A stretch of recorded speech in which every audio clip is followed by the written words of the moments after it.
Вы смотрите программу «Между тем». Я Дмитрий Аргунов, говорю вам здравствуйте.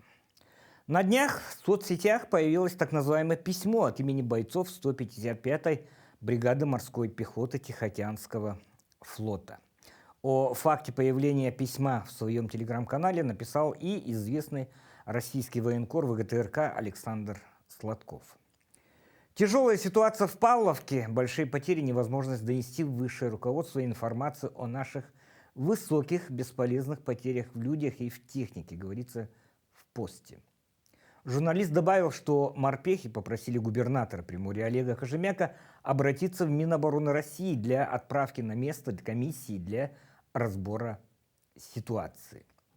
С бойцами 155-й бригады связался губернатор Приморского края Олег Кожемяка. Он со ссылкой на командиров сообщил, что да, потери есть, идут тяжелые бои. Глава региона также обратился в военную прокуратуру и соответствующие органы для проверки появившейся информации.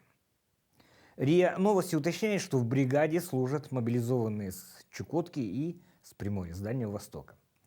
Минобороны Российской Федерации опровергла информацию о высоких бесполезных потерях 155-й бригады морской пехоты в ходе боев за ДНР. Об этом 7 ноября написала та же РИА Новости. По данным ведомства, морпехи более 10 суток ведут эффективные наступательные действия на Угледарском направлении. Продвижение вперед составляет до 5 километров в глубину украинских оборонительных позиций, добавляют там.